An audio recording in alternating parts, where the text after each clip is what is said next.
Essa imagem que está aí na tela, esse garrancho, tá na televisão, dá para ver até melhor. Esse é um mapa que eu desenhei, que eu sou especialista em mapa, esse garrancho das viagens missionárias de Paulo. Então eu achei legal mostrar para vocês o meu garrancho, que eu usei esse mapa na Índia esse ano, com os plantadores lá. E é o que a gente vai falar hoje, agora na escola bíblica. Nós vamos dar uma destrinchada nessa sequência do livro de Atos. Tem a irmã tirando foto. Irmão, eu te mando no WhatsApp depois. Não vai ficar boa essa foto. É a foto da foto, imagina. E a gente vai dar uma destrinchada rápida no livro de Atos, até chegarmos no capítulo 14, na primeira viagem missionária do apóstolo Paulo. E aí depois eu vou contar um pouquinho daquilo que a gente faz e como a gente atua como Instituto Etnos, a estratégia que a gente utiliza nos 15 países hoje onde nós, com a graça de Deus, temos trabalhado. Então, por favor, como é uma escola bíblica, não deixa eu ficar falando sozinho não. Se tiver alguma dúvida, quiser me esculhambar, fazer alguma coisa, levanta o braço e por favor, fala alguma coisa, irmão. Senão eu vou ficar falando aqui 3 horas agora, sozinho. Mas vamos lá. Nós olhamos, durante o culto, nós meditamos em Atos capítulo 1, versículo 8. As últimas palavras de Jesus, antes de ascender aos céus, em Atos capítulo 1, versículo 9. Depois que Jesus ascende aos céus, passam-se 10 dias. Atos capítulo 2 acontece 10 dias depois. Aproximadamente 120 dos seus discípulos estavam em Jerusalém orando.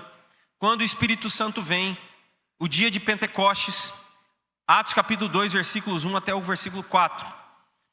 Naquele dia veio um som como de um vento impetuoso, e línguas foram esparramadas entre eles. Ali são idiomas.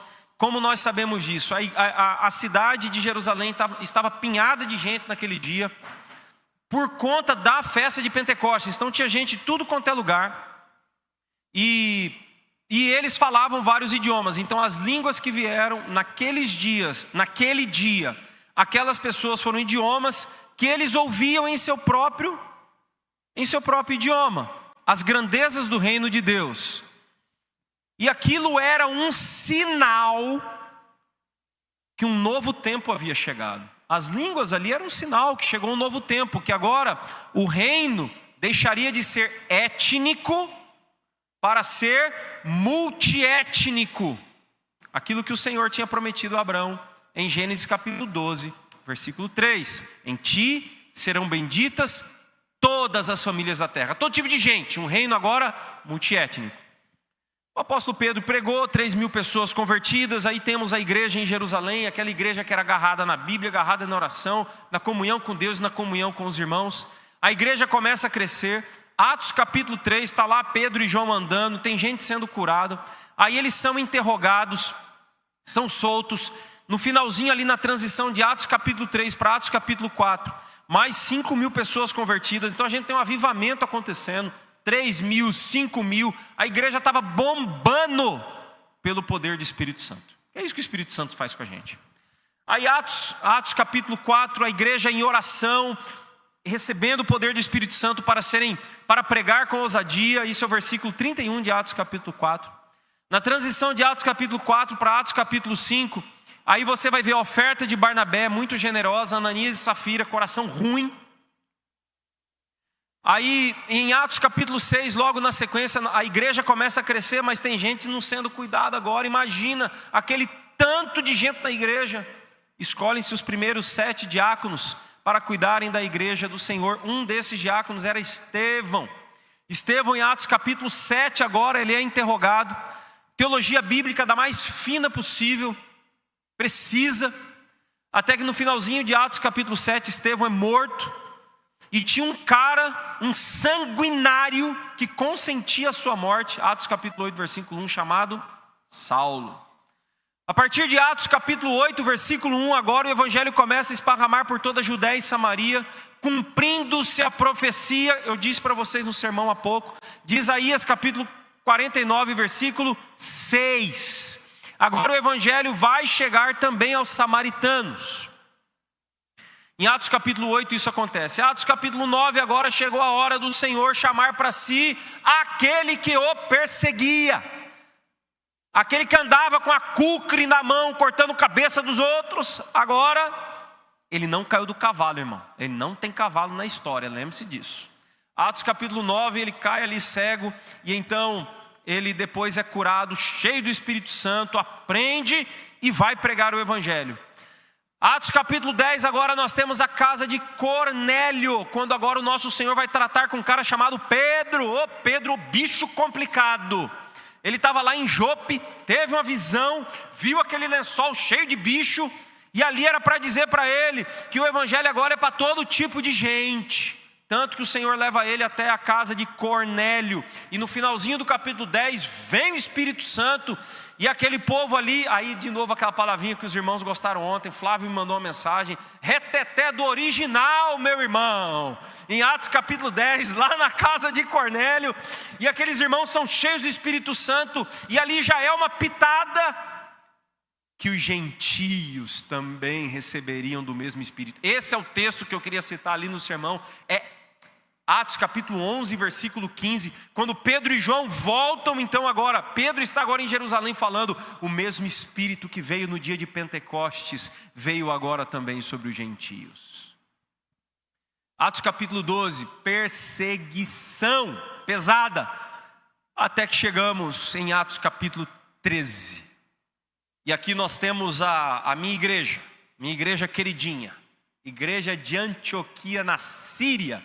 E se você olhar o meu mapa bem desenhado, está ali na Síria. Só que esse mapa está em inglês. Agora que eu pensei, não sei para que eu estou mostrando se ele está em inglês. Antioch, está ali ó. Antioquia da Síria é a igreja, é a região onde primeiro os caras foram chamados de cristãos no capítulo 11. E agora a igreja vai fazer sua primeira viagem missionária. Atos capítulo 13, versículos 1, 2, 3. Agora abre sua Bíblia que nós vamos detalhar o capítulo 13 e o capítulo 14. No capítulo 13 diz o seguinte, que havia na igreja de Antioquia profetas, mestres, aí Barnabé, Simeão, chamado Níger, Lúcio de Cirene, Manaém, que tinha sido criado com Herodes, o tetrarca, e Saulo, esse aqui é o Paulo, tá? Que não mudou de nome, é o mesmo nome. Depende de quem chama. Enquanto eles estavam adorando o Senhor e jejuando, ó os caras crentes, antes de viagem missionária, aí fica ali para os jovens, ó que estavam me perguntando lá no fundo, nós queremos fazer viagem missionária. Ó o que os caras faziam antes de viagem missionária, eles estavam no versículo 2, adorando e jejuando, a gente não sai de qualquer jeito. O Espírito Santo disse, separem-me agora Barnabé e Saulo, para a obra que os tenho chamado. Quem chama, irmão, é o Espírito Santo. Então, não é a gente que vai, eu decidi ser pastor, eu decidi ser missionário, eu decidi ser presbítero, eu decidi ser diácono. Irmão, dá uma olhada no texto. É o Espírito Santo falando, é Ele quem chama, é Ele quem separa. Então, jejuando e orando, rapaz, esses caras jejuavam e oravam. Versículo 3. Impondo as mãos sobre eles, os despediram. Aqui nós já temos uma grande lição sobre a igreja. É a igreja quem envia seus missionários. Não é a gente que vai. Eu estou indo para o Níger. Estou indo para o Chad, está ali a bandeirinha do Chad, um lugar que eu estou doido para entrar. Já estive lá, a porta não é boa. A bandeira do Chad é aquela azul, amarela e vermelha embaixo da Suíça e Israel. Chad. Um país gigantesco no Saara. Se Deus assim permitir, um dia a gente vai trabalhar lá também. Então é a igreja quem envia. Veja o versículo 4. Barnabé e Saulo, enviados pelo Espírito. Mas espera aí, não foi a igreja que os enviou? Mas no versículo 4 está escrito Espírito Santo. É o Espírito trabalhando através da igreja. Porque a igreja é a enviadora. É a igreja quem faz. Deus deu a missão à igreja. Porque se ela não fizer, ninguém mais vai fazer. E o que é a igreja? É esse caixote aqui? Não, igreja é gente. Somos nós, o povo. Então, a partir do versículo 4 do capítulo 13, nós temos o início da primeira viagem missionária. E quem parte nessa primeira viagem missionária? Paulo e Barnabé. Será que aqui tem laser? Não. Senão eu ia mostrar para vocês. Paulo e Barnabé, eles partem então desse canto daqui, Antioquia da Síria. E eles primeiro vão para a terra lá de Barnabé. A primeira viagem missionária, quando começa então a partir do versículo 4 do capítulo 13, eles saem de Antioquia na Síria para Salamina, no Chipre, na pontinha do Chipre, está ali como Cyprus, tem uma mãozinha do mouse ali, isso mesmo, Salamina. Então essa é a primeira cidade que eles vão parar. E quando eles chegavam nas cidades, Paulo e Barnabé procuravam as sinagogas, eles pregavam o evangelho e continuavam viagem. De Salamina eles descem para a outra ponta do Chipre, uma cidade chamada Pafos. E de Pafos agora eles vão subir para Perga, lá na Lícia. Mas tem um detalhe muito interessante dessa viagem deles, porque os acompanhava um cara chamado, grave esse nome, João Marcos. A gente não sabe exatamente o que aconteceu, mas tinha um cara com eles. Deu alguma zebra que o cara ele voltou e não continuou a viagem com Paulo e Barnabé agora para o continente lá da Ásia Menor, para Perga.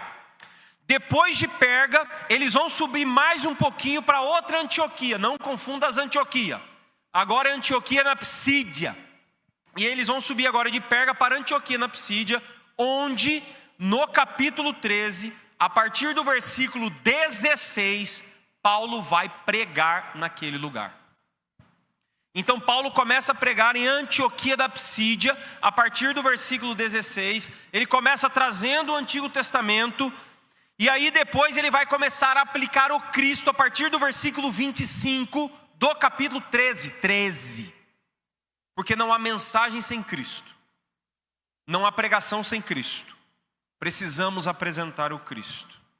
Então a partir do versículo 25, e ali muitas pessoas foram convertidas, o pessoal ficou animado com Paulo e Barnabé, lá em Antioquia da Psídia, tanto que o pessoal gostou que falou, voltem no próximo sábado, e eles voltaram no próximo sábado, pregaram o evangelho, e muitos foram convertidos. Agora dá uma olhada no versículo 48 do capítulo 13, os gentios, ouvindo isso, se alegraram e glorificaram a palavra do Senhor, e creram todos os que haviam sido destinados à vida eterna. 1 Coríntios capítulo 1, versículo 21. Como que o eleito, o escolhido de Deus antes da fundação do mundo, vai vir à fé? Através da pregação, da loucura da pregação. E não adianta esculhambarem os reformados dizendo, vocês não pregam evangelho, se está tudo predestinado, vocês não fazem viagem missionária. Eu estou cansado de ouvir isso, irmão. Olha Paulo, desenvolvendo a doutrina da eleição e da predestinação. O cara fez 1, 2, 3 viagens missionárias, queria fazer a 4ª, não fez, morreu. Senão Paulo seria o homem mais doido da face da terra. É lógico que a gente trabalha. E todos aqueles que estavam destinados à vida eterna creram. Versículo 48 aconteceu numa cidade lá em cima, Antioquia da Psídia, lá na Galácia. Depois de Antioquia na Psídia, agora eles vão um pouquinho leste. Eles vão para Icônio. E ali em Icônio o bicho começou a pegar. Porque começou a perseguição brava em Icônio. Depois de Icônio ele vai descer para Listra. Listra está um pouquinho embaixo. E está até meio apagado Listra, na verdade, né? Essa mesmo, isso. Esse aí, onde está o mouse. Listra, acho que apagaram no meu quadro na época. Depois ele desce para Listra, não é hora de Timóteo ainda. Timóteo só vai aparecer na segunda viagem missionária também em Listra. E ali em Listra foi o primeiro lugar que Paulo e Barnabé tomaram pedrada. E eles tomaram pedrada, foram dados como mortos, mas não, vou parar só porque eu tomei pedrada. Vou amarelar, irmão. Não, porque em Atos capítulo 1, versículo 8, nós recebemos poder do Espírito Santo para quê? Para sermos testemunhas. E o que é uma testemunha? Um mártir. Você tomou pedrada, você continua.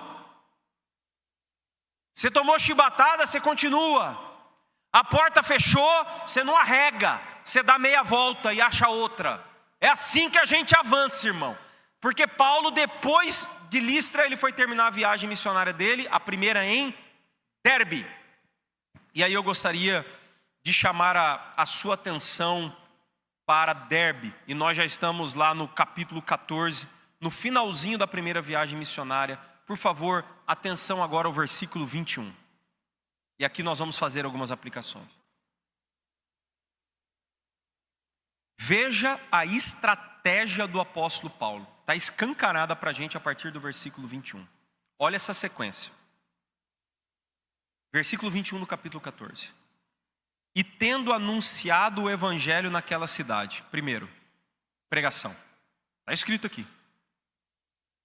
Segundo, e feito muitos discípulos. Tem que discipular. Não é só pregação, nem só discipulado. É pregação e discipulado. Senão a igreja vai ficar manca. Versículo agora 22. Fortalecendo o ânimo dos discípulos. Pastoreio. Versículo 23. E promovendo-lhes em cada igreja. Plantação de igreja. A eleição de presbíteros. Liderança. Depois, a partir do versículo 24, eles fazem todo o caminho de volta. Derbe, Listra, Icônio, Antioquia, Perga, eles voltam para Antioquia da Síria e vão prestar contas à igreja. E versículo 27, quem que eles glorificam? Versículo 27. Quando chegaram a Antioquia, reuniram a igreja e relataram tudo o que Deus havia feito com eles. O que a gente consegue aprender nesses versículos? Primeiro, a gente vai localizar para onde a gente vai. Chegando nesses lugares, a gente prega, versículo 21. A gente discipula, versículo 21. A gente planta a igreja, versículo 23. A gente forma liderança, versículo 23. Versículo 27, a gente glorifica ao Senhor por tudo que Ele está fazendo. Está escrito, é o que Paulo fazia. E ele voltou à igreja enviadora e glorificou o Senhor por tudo que Ele fez. E essa deve ser a sequência, a nossa estratégia da mesma forma. Pregar o evangelho. E aí, discipular. Para criar raiz. E plantar a igreja. Porque evangelismo sem plantação de igreja não enraiza o evangelho. Forma-se liderança. E aí começa tudo de novo. Especialmente entre aqueles que não ouviram. Então é essa sequência que deve acontecer. A gente prega, a gente discipula, a gente planta igreja, a gente treina liderança, a gente faz tudo de novo. Como assim a gente faz tudo de novo? Porque Paulo não parou. Você acha que ele parou? Capítulo 14, chegou em Antioquia, prestou conta em Antioquia, criou um Instagram, criou um canal no YouTube e foi dar aula de plantação de igreja e como tomar pedrada e continuar. Irmão, olha o texto. Capítulo 15, nós temos o concílio de Jerusalém. Quando agora, porque tinha muito gentio sendo convertido, não precisava mais circuncidar os caras. Agora a circuncisão está aqui no coração. Mas era uma treta na época, que eles tinham que resolver em Atos capítulo 15. E no finalzinho de Atos capítulo 15, a partir do versículo 36, nós temos agora uma desavença entre Paulo e Barnabé. Por causa daquele orelha do João Marcos. Aí tem sempre aquela brincadeirazinha, você é mais Paulo ou você é Barnabé? Você ia andar com o João Marcos ou não? Até pergunto pro Beto, ô Beto, olhando para mim, você acha que eu sou Paulo ou Barnabé? Não precisa nem responder, né? Não precisa nem responder. Mas aqui temos uma grande lição. Barnabé, ele foi trabalhar de volta no Chipre. Paulo continuou sua viagem missionária subindo por Tarsus, lá em cima agora, por terra. Mas a igreja de Antioquia não foi dividida por causa de uma desavença entre dois irmãos. A missão continuou. O que a gente vê muitas vezes hoje em dia, tem desavença de irmão, a igreja racha. Antioquia estava lá, só o trabalho que foi dividido. Barnabé agora vai para o Chipre, no finalzinho do versículo, capítulo 15 a gente tem essa informação. E Paulo vai agora seguir a sua segunda viagem missionária. E o que ele faz na sua segunda viagem missionária? Ele sai de Antioquia, mas dessa vez ele não vai para o Chipre. Ele vai por terra, lá em cima. Aonde ele vai primeiro? Derbe. onde ele tinha terminado a primeira viagem. Depois de Derbe ele vai para onde? Para Listra. E aí em Listra, no capítulo 16, ele encontra um jovem. Providência de Deus. Como chama esse jovem? Timóteo. Bênção. Guerreiro, parceiro de Paulo agora. E nessa segunda viagem missionária, tem mais um cara junto com Paulo, que é Silas. Depois de Listra, ele sobe para Icônio. Depois de Icônio, Antioquia na Psídia. O que você consegue ver nisso aí? Pastoreio. A gente não abandona aquilo que a gente já plantou. A gente cuida daquilo que a gente já fez. Nós não podemos abandonar. Nós temos que cuidar. Porque Deus chamou alguns para ficarem aqui cuidando e outros para irem. É trabalho em equipe. Trabalho em equipe. Só que Paulo parou em Antioquia da Psídia agora na segunda viagem missionária? Não. Depois que ele saiu de Antioquia na Psídia, ele andou mais um pouquinho até Troas. Não, Troas é em inglês. Trode, em português. Ele foi até na beira do mar, até Trode. Agora já no capítulo 16. Lá no versículo 8 e 9 ele chega em Trode. E o Espírito Santo estava guiando Paulo para onde ele deveria ir. E lá em Trode agora ele tem uma visão com um varão. E o que esse varão diz para Paulo? Passa a Macedônia. Mas aí, imagina, Paulo já tinha plantado todas aquelas igrejas, porque nós não podemos parar, meus irmãos. Então ele passa a Macedônia. Qual a primeira cidade que ele vai parar agora? Já no capítulo 16? Filipe. Daí vem o livro, as cartas aos Filipenses. Então a primeira cidade que ele passa a Macedônia é Filipe. E ali ele começa a pregar o evangelho. Pessoas são convertidas. E aconteceu muita coisa no capítulo 16. Muita coisa. Tem aquela menina endemoniada que servia uns caras. E dali veio toda a confusão. Porque aquela menina foi liberta do capeta. Aí os caras grilaram com Paulo e Silas. Aí Paulo foi preso, ele e Silas. Aí o Senhor chacoalhou a prisão. E aí vem a hora do carcereiro. E então Paulo fala para o carcereiro: creia no Senhor Jesus e será salvo tu e tua casa. Lá no versículo 30 e 31, um texto muito mal aplicado. Porque tem gente que acha que essa profecia é para todo mundo indistintamente. Não é. Aquilo ali é uma profecia pro carcereiro. Creia no Senhor Jesus e será salvo tu e tua casa. Mas é outro assunto, já é outro sermão. E então aquela família, ela é convertida ao evangelho. Depois de Filipos, ele vai para Bereia, capítulo 17, povo bom de Bíblia, exemplo para a gente. Pastor pregava, os irmãos acompanhavam. Agora é a vez de Bereia. Pastor está pregando, você tem que estar acompanhando, para não falar besteira. Para conferir aquilo que o pastor está falando. Depois de Bereia agora, eles vão descer para Tessalônica, capítulo 17. Depois de Tessalônica, agora eles vêm para uma região chamada Acácia. Eles vêm para Atenas, capítulo 17, onde Paulo agora tem aquele excelente sermão para um povo que não tinha ideia do que adorava, mas existia ali um negócio ao Deus desconhecido. E Paulo prega o evangelho. E é interessante, lá no capítulo 17, também nos versículos 30 e 31, Paulo diz para aquele povo: creiam no Senhor, arrependam-se. E aí quando ele fala de ressurreição, aí deu a maior confusão. Aí aqueles gregos viraram um ninja, viraram do giraia. Ficaram desesperados. Ressurreição. Enfim. E depois de Atenas, agora Paulo termina a segunda viagem missionária em Corinto, lá na Cássia, lá na ponta, isso mesmo. E aí depois ele vai fazendo o caminho de volta, passa por Éfeso, fica um pouquinho ali, dá tchauzinho e vai embora, porque Éfeso é a partir do capítulo 19, terceira viagem missionária. Tá certo. A gente passou de forma assim acelerada. Não é só por causa do tempo, mas é porque nós temos um objetivo a dizer. O que você consegue enxergar? Paulo não parou, irmão. Romanos capítulo 15, versículo 20. Esforçando-me desse modo por pregar a Cristo, não onde ele foi anunciado. Objetivo, foco. Cuide daquilo que já foi feito, pastoreie, mas busque novos lugares que não ouviram. E o que a gente vai fazer nesses lugares?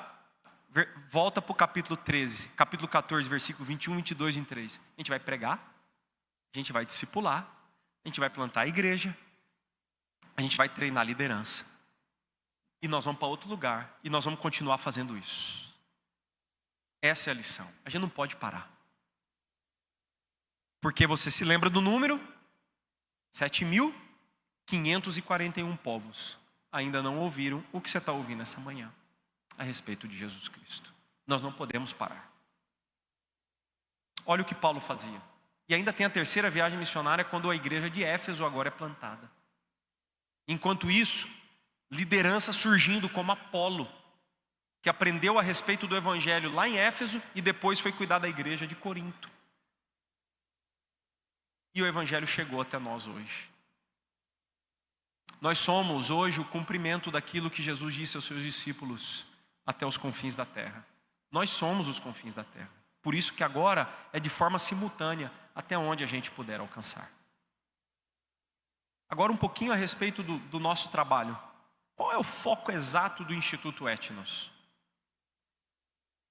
Nós localizamos brasileiros que estão trabalhando entre povos não alcançados, seja no Brasil, na África ou na Ásia, e que precisam de um auxílio, não no evangelismo, não no discipulado, não na plantação, mas na capacitação da liderança.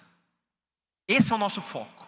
Então a gente entra nesse nicho de mercado, aí vem o linguajar de economista, né? Nesse nicho de mercado que a gente entra, tão necessitado. Só que nós não enviamos brasileiros para lá, nós trabalhamos com o povo da terra. Por quê? Porque eles já falam a língua, eles estão acostumados com a cultura, já tomam um chazinho no mesmo copo, está tudo dividindo, já comem da mesma comida.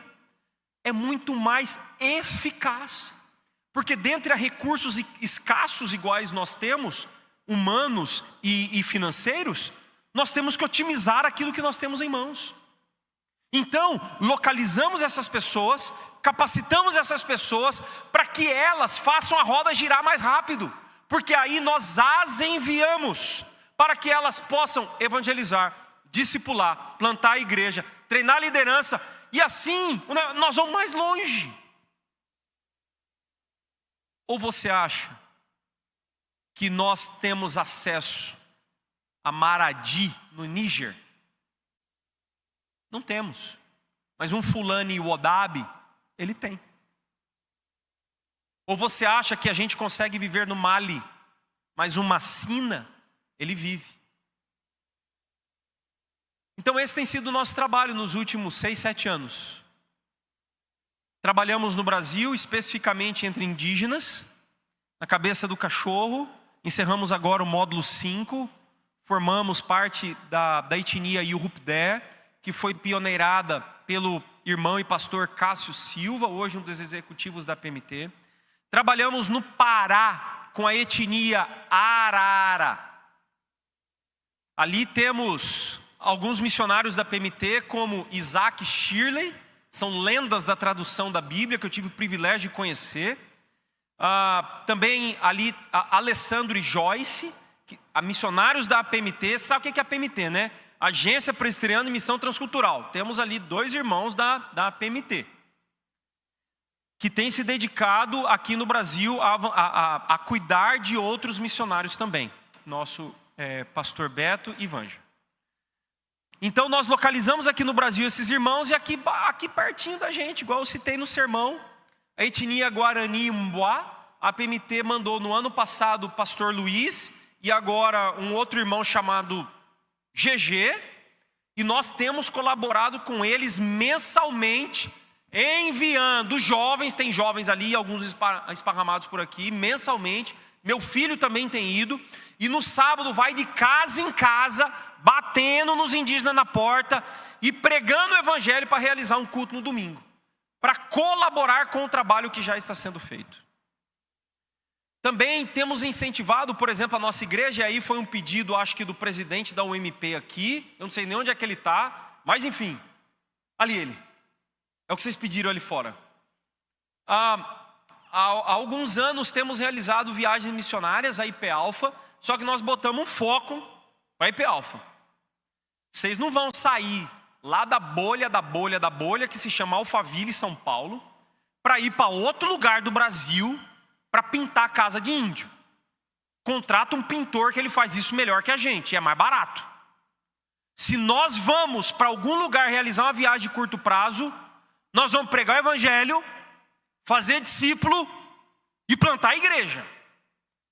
Então nós escolhemos um lugar chamado Itapereira, juntamente com a Igreja Presbiteriana Aliança, lá em São Gabriel da Cachoeira. Fica 6 horas de barco, aí é chalana, não precisa de voadeira, descendo de São Gabriel até aquela comunidade. E nos últimos 4 anos temos mandado um grupo de 40 pessoas. Vai jovem, vai adolescente, vai médico, vai dentista, vai a cavalaria toda. E Deus tem nos abençoado de tal forma, pessoas foram convertidas naquele lugar, como por exemplo o seu Josimar. E esse é um testemunho do meu filho, que ele foi em todos os anos.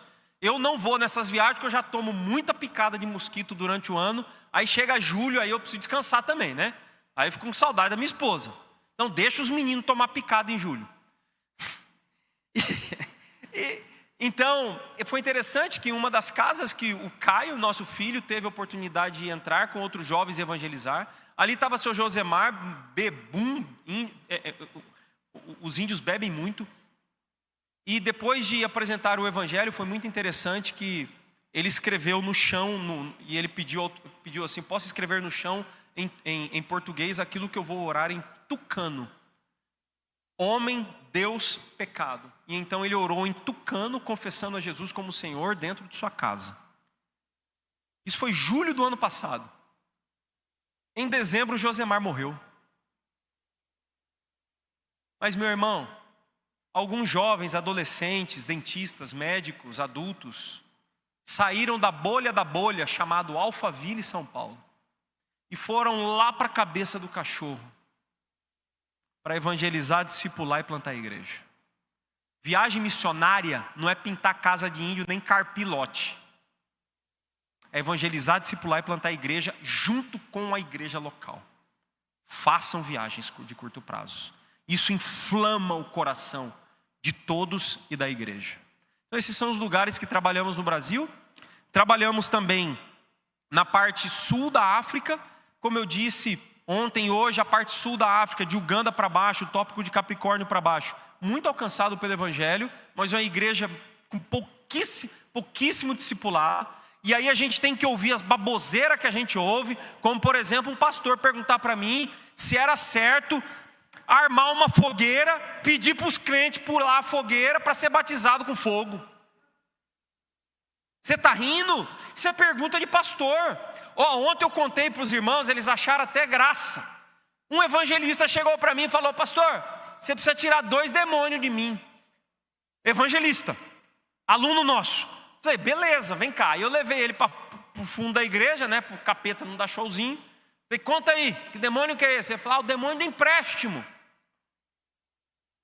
Aí eu olhei para ele, né, falei, esse eu não conheço. Que demônio que é esse? Eu pego o dinheiro dos outros emprestado e não devolvo. Falei, safado. Capeta não tem nada de ver com isso. Nada. E tinha outro demônio lá também, que não vem ao caso agora. Mas não era demônio, era pecado dele. Porque são povos animistas. E isso vai para dentro da igreja. Ou seja, você não fica doente porque você come sentado no chão, você não tem higiene. Você fica doente por causa de espírito. Animismo. Isso está esparramado entre os indígenas no Brasil e no sul da África. Mas ali nós localizamos algumas etnias não alcançadas. Como em Moçambique, a etnia Makua-Muniga e a etnia Yao. Na Tanzânia, a etnia Maasai e também a Yao. Nós adoramos Yaos. E no Malawi, como eu contei o testemunho do Lemusa, nós trabalhamos especificamente com a etnia Yao. Agora falando de norte de África, mais ao norte, nós trabalhamos no Benin, ou Benin, como eles pronunciam. O Benin, que se você não sabe, é o berço do voodoo. Você quer um remédio para epilepsia? Aprendi com o pastor lá. Vamos lá. 1 litro de mijo de boi com 1 quilo de tabaco.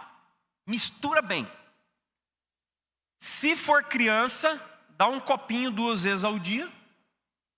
Se for adulto, 1 vez ao dia basta. 21 dias. No 21º dia, aquele lagarto que estava instalado aqui atrás da cabeça, ele vai sair por algum orifício. Aí nós olhamos para o pastor e falamos: isso é voodoo, irmão? Ele: não, isso é medicina do Benan. Pois é, sincretismo religioso. Sabe por quê? O evangelho chegou, mas não teve discipulado. Trabalhamos em Burkina Faso, já contei muita coisa sobre Burkina Faso.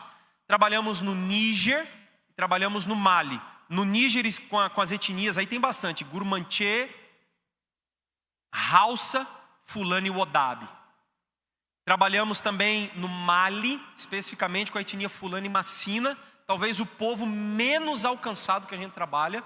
Existem 800 cristãos para 1,5 milhão de Fulanis Massina, 0,06%. E Deus nos deu o privilégio de trabalharmos com 15 deles. Infelizmente, há um mês atrás, tivemos, depois de 6 anos, nosso primeiro seminário parado pela polícia. A polícia baixou lá, viu um monte de fulano junto, acabou com tudo. Mas graças a Deus, nosso parceiro brasileiro conseguiu sair ileso, depois de 12 horas de interrogatório. Ah, vocês desistiram do Mali? Coisa nenhuma, irmão. Nós vamos dar meia volta, nós vamos achar outra porta via Senegal. Porque o Senegal é um país que não precisa de visto para brasileiro, super seguro, não tem matança. Mas você sabia que no Senegal existem apenas 0,2% de cristãos evangélicos? Aí você vai pensar assim: mas peraí, é o tanto de missionário no Senegal. Cadê aquele menino da Jocum? Tinha um menino da Jocum aí que fez, olha lá ele, ó. Cara, Jocum tem um monte lá, cara. Os caras fazem prático de ETED no Senegal, 0,2%. O técnico da seleção senegalesa é Fulani. Sadio Mané, o jogador, ele é Balanta. Todas as etnias não alcançadas. E o país permanece não alcançado. Sabe por quê? Trabalho social. Trabalho social não é missão. A missão da igreja é pregar o evangelho e fazer discípulo. A gente faz trabalho social porque Deus transformou nosso coração, irmão. Então a gente cuida dos outros. Tem gente confundindo trabalho social com missão. Como diz aquele texto: aqueles que fazem boas obras, sejam eles homens ou mulheres, e forem crentes, entrarão no paraíso. Amém? Amém não, irmão. Acabei de citar o Alcorão para vocês. Isso é Surata 4:124. Crente prega o evangelho e faz discípulos. Boas obras fluem de um coração transformado, de uma nova criatura. Tem muita gente achando que está fazendo missão dando só comida para criança. Vai mandar aquelas crianças gordinhas para o inferno se não pregar o evangelho, se não fizer discípulo, se não plantar igreja. Estratégia está desenhada em Atos, capítulo 14, versículos 21, 22 e 23. Senegal é um dos países que temos trabalhado, e agora, se Deus assim permitir. Então tá bom, vou falar de novo. É aquela pegadinha que é fácil cair. O Alcorão diz, e o Alcorão, o islamismo, para chegar no paraíso, no budismo para alcançar o nirvana, no hinduísmo para alcançar moksha, essas coisas não tem nada a ver. Você precisa fazer boas obras, todos esses lugares, tudo, espiritismo, tudo, catolicismo, é alguma coisa que tem que fazer, é um extrazinho que tem que dar um auxílio, tudo. É só o cristianismo que é pela graça, através da fé. Não tem outra conversa. Todos aqueles que realizam boas obras, sejam eles homens ou mulheres, e forem crentes, entrarão no paraíso. Isso é o Corão, incentivando a fazer boas obras para ter aquelas virgens lá no paraíso, 70. É isso que os caras querem. E aquele norte da África e o Sahel, quando a gente diz Sahel, é a parte depois que termina o Saara, começa no Senegal e vai terminar lá na Eritreia, passando por aquele país ali que, se Deus assim permitir, nós estaremos naquele país. Tem 500 mil fulanis no Chad. Sim, senhora.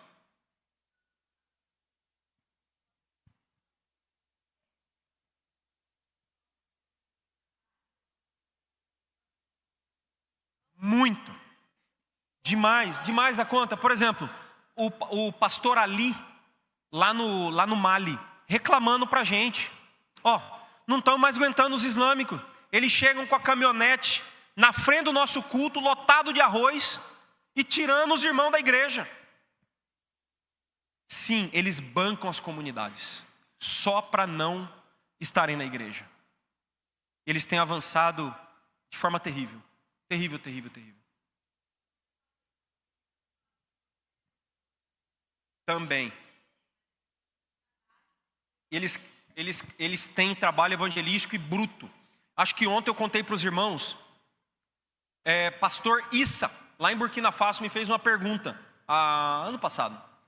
Falou, pastor, lá onde eu moro, em Caia, Burkina Faso, os jihadistas, eles andam com a AK-47, uma Kalashnikov. É porque essa é a melhor arma para deserto, ela não trava. Uma AK-47. E eles andam na rua, miram na cabeça das pessoas e falam, Maomé é ou não é profeta? Aí o pastor perguntou para mim, o que eu respondo? Você tem que estar pronto para responder, ué. Mas essa ele me pegou. Mas enfim, eu dei uma estudada à noite e respondi para ele, porque no Alcorão, no 46:9, diz que Maomé é só um admoestador. Responde que ele é um admoestador, mostra o Alcorão para ele. Mas sim, você vê que os caras pressionam. E existe tanta pressão que converteu para o cristianismo, é expulso de casa, aí tem todas essas histórias. Tem um monte de aluno que não conversa com pai, com mãe, perdeu herança, um monte de gente. Seja islâmico, budista ou hindu. Infelizmente essa é a realidade. Então trabalhamos nessa região da África, e se Deus assim permitir, avançando para a Mauritânia e um país que entrou no meu coração ultimamente, que é o Saara Ocidental. Segundo joshuaproject.net, que é onde a gente tira essas informações, tem 0 crente lá. Eu acho que é porque a gente não sabe, mas deve ter alguma coisa. Nós vamos entrar via Marrocos.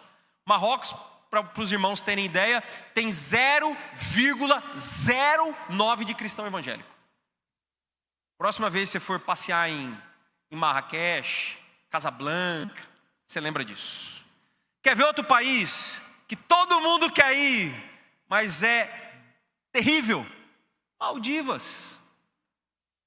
Maldivas, o cristianismo é proibido. Maldivas, para você tirar um RG, você tem que confessar que não há outra divindade senão Alá e Maomé, o seu mensageiro. Justamente, Maldivas. Você não pode ser cidadão se não for islâmico. Agora o mar ficou mais feio lá, né? Eu não quero estragar sua lua de mel, enfim. Trabalhamos também na Ásia, trabalhamos na Índia, já contei muito para vocês, e agora expandindo para o noroeste, se Deus assim permitir. Trabalhamos no Nepal com a igreja presbiteriana também, no Nepal com vários trabalhos. Trabalhamos no Butão, país do dragão do trovão, com a igreja presbiteriana. E agora trabalhamos no Timor-Leste. E o Timor-Leste, a igreja presbiteriana lá é uma bênção. Não tem instituto bíblico, não tem seminário. Eles ficam mandando o pessoal para a Indonésia, país vizinho. E aí volta com mulher ordenada, pastora. Aí volta arminiano e nem sabe. Como por exemplo... Fala, mano.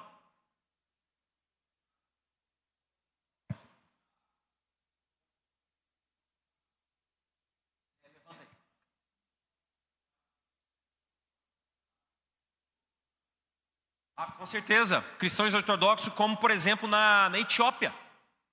Eu tive lá é que não deu certo a parceria lá. O cara era muito pentecostal, não dava, aí não ia aceitar o que a gente prega. Mas sim, cara, a igreja ortodoxa é muito grande lá, mas é sempre Jesus e mais alguma coisa, não é evangelho puro e simples, sabe? Sim, com certeza. Egito também. E no Timor-Leste, o que é muito engraçado... tá bom. Mas tá bom, jogar o microfone. Menino. Tá bom, eu vi. No Timor-Leste, agora contar algumas histórias engraçadas da nossa igreja presbiteriana no Timor-Leste, onde existem sim pastoras. Aí você vai falar, mas igreja liberal? Não, irmão. Eles não têm nem ideia, porque eles não foram ensinados. Se Deus assim permitir, a gente tem lutado lá com eles para eles entenderem que a gente precisa de um instituto bíblico lá. Um dos pastores, e esse especificamente fala até português, porque estudou aqui em Belo Horizonte. ele geralmente é o tesoureiro, né, dos nossos seminários lá.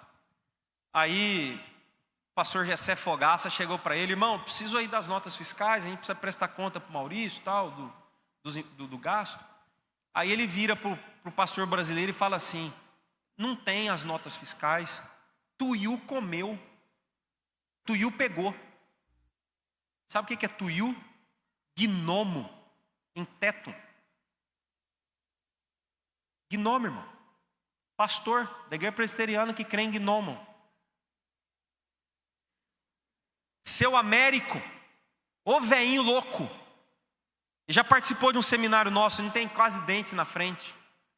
Ele é o porteiro do outro mundo, tipo Stranger Things, sabe? Existe um mundo abaixo do nosso, e ele é membro da igreja presbiteriana. E aí os meninos lá, o Albano e o Alô, que a gente tem suportado eles nos vilarejos de Watulari e Rileu, plantando igreja, zangado com o seu Américo, porque ele matou um búfalo, fez um monte de patuá para adorar a abelha, não faz nem sentido isso, e estava obrigando os plantadores a usar o patuá no culto. Ou uma pastora que chegou para mim e perguntou se assassinato no domingo podia, porque é o dia do Senhor. Ou uma pastora que chegou para mim e perguntou: se um bebezinho morrer, eu posso batizar o bebezinho morto? Contei essa ontem. Por quê, irmã? Porque eu não chamo de pastora não, eu chamo de irmã. Por quê, irmã? Porque a gente aprendeu que tem que ser batizado para virar um anjinho e ir para o céu. Vai que morreu antes de ser batizado. Falta discipulado. Falta ensino. E aí o meu coração olha para a quantidade de acesso que nós temos no Brasil. Canal de YouTube, livro, é reformado, tanto de seminário. Por que não olhamos fora da caixinha para a nossa igreja ao redor do mundo? E agora, mais recente, naquele país da bandeirinha vermelha, esse aí não dá para falar. E no país comunista de baixo também, Deus abriu as portas com 2 da APMT ali, e temos já trabalhado com eles naquela região. A gente vai juntando os crentes ao redor do mundo para avançarmos, até que todos ouçam, até que todos o adorem, mas com a estratégia: capacita o nativo e o envie. Para os irmãos terem uma ideia, acho que eu já citei alguns números. No Malawi, com $150 você banca uma família em um vilarejo. Na Índia é mais caro, $200 a $250. No Timor-Leste, on sale, na promoção, com $100 você banca um plantador. $100. Um plantador de igreja. Porque o salário mínimo lá é 115. E aí, quando a gente pensa em Europa, e por favor, irmão, me entenda aqui com muito cuidado, eu não critico aqueles que vão para a Europa, eu critico a estratégia, porque nós temos que balancear. Você quer mandar um cara para a Europa ganhando 5.000 euros por mês? Põe 40 no Malawi. Porque com um brasileiro na Europa, você banca 40 lemuçan entre os ial no Malawi. É só balancear. Lembre-se, a cada 30 missionários no campo hoje, está entre um povo não alcançado. Coisa de louco.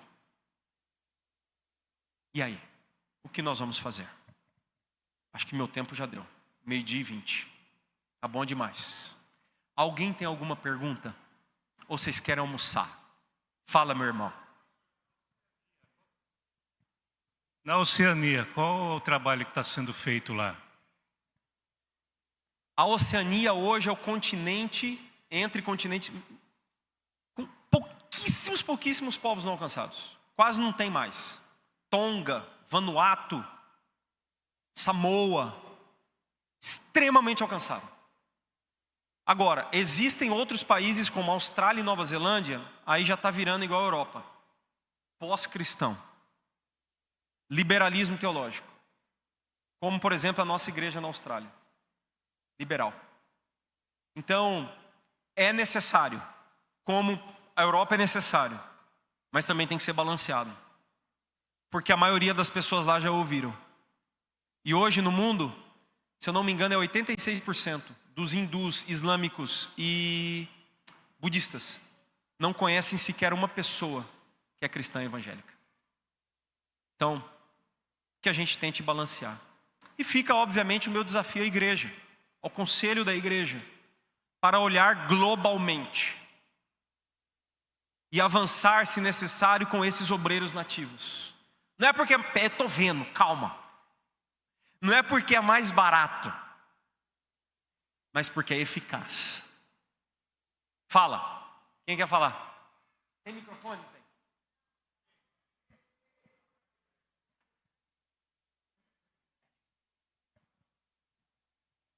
Quem quer falar? Oi. Você vai para todos esses lugares aí. Quantas línguas você fala ou você aprende na hora lá, vai pelo Espírito mesmo?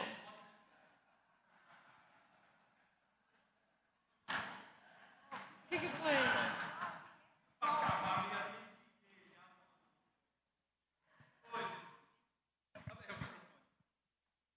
Eu falo português e inglês. E aprendo geralmente alguns textos em vários idiomas. Como por exemplo Deuteronômio 6,4. O Senhor nosso Deus é o único Senhor.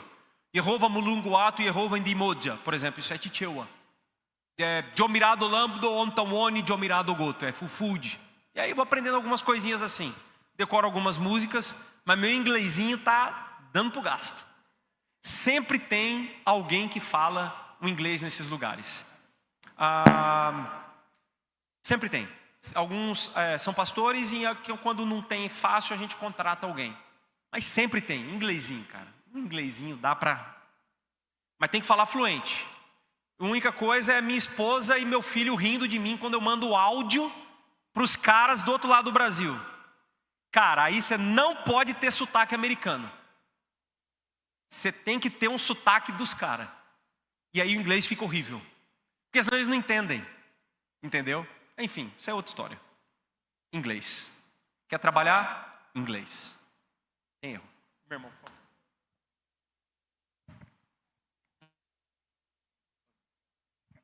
Pastor, o senhor falou sobre a estratégia de implantar a igreja. Falando sobre falar Cristo, enfim. Qual o plano que vocês têm para que essa igreja lá na frente ela não desvie do caminho do Senhor? Se tem alguma forma de estar ali monitorando para que não entre outros viés? A pergunta do irmão foi o seguinte: planta a igreja. Como por exemplo aquela foto que eu mostrei para vocês que mês que vem eu estou lá em Matinga. Acompanhamento constante. Treinamento constante. É aprender fazendo. Não é discipular, cair fora, deixa o cara fazer. É fazer o que o apóstolo Paulo fez. Quando ele começou a segunda viagem missionária, ele passou pelas mesmas cidades. Ele foi a Derbe, ele foi a Listra, ele foi a Icônio, ele foi a Antioquia, da Psídia. Por quê? Ele estava olhando o trabalho que estava sendo feito. Não pode parar. Treinamento constante sem parar. Para que a igreja continue numa boa eclesiologia, numa boa teologia, para que seja uma igreja sustância mesmo, boa. Diga. As nossas? Cara, eu uso o Instagram, mas de forma assim bem tupiniquim, sabe? Não vai rir das publicações nossas, porque sou eu que faço. Eu sou muito chato com isso, eu não gosto de aparecer, morro de vergonha de câmera, mas, enfim, mas temos. No Instagram é Etnos com TH, é que nós somos crentes, né? Você vê pelo nome, né? Etnos é o singular de povos, etnias, né? O plural é etne. Então é etnos, para a gente ter um nome bem bíblico, é que etnos é fácil de pronunciar em qualquer idioma, por causa do grego. Institute, aí está em inglês para a gente ficar chique. Então é Etnos Institute, faz mais sentido do que colocar instituto. Então hoje nós já somos, desde 2019, somos uma associação no Brasil com CNPJ, importante. Agora também, já compartilhei isso com o Flávio, é uma instituição americana também, Ethnos Institute Corp.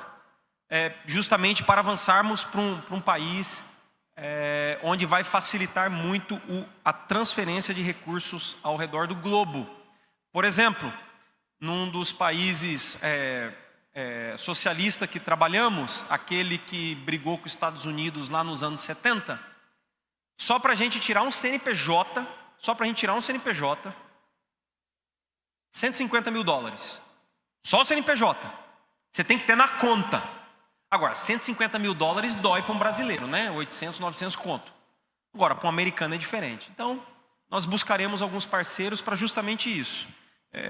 Eu sou um cara que gosto até de deixar isso bem claro. Eu não peço recurso, eu conto testemunho.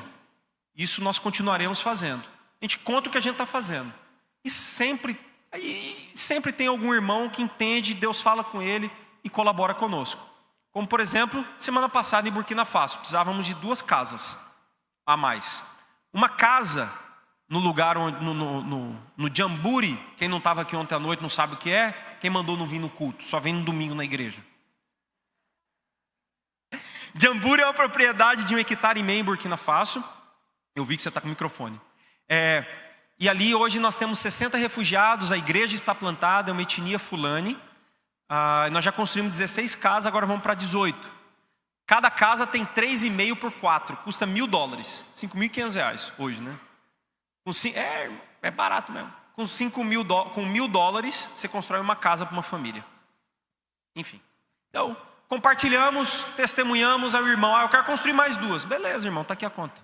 Eu não vou sair pedindo. Aí eu acho que não é estratégia, é meu coração que funciona dessa forma. Meu irmão. O que você acha que falta e o que é possível fazer para a gente, como povo de Deus,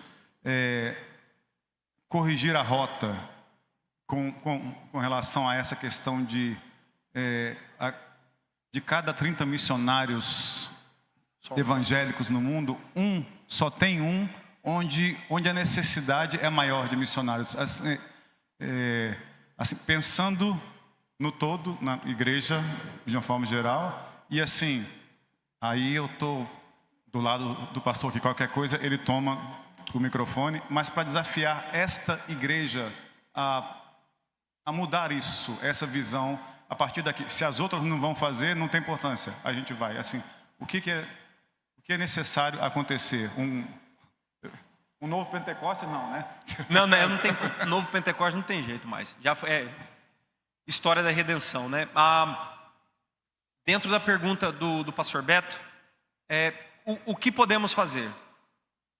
Tendo uma visão correta como conselho missionário, MEAP, correto? Não, MEAP é a missão.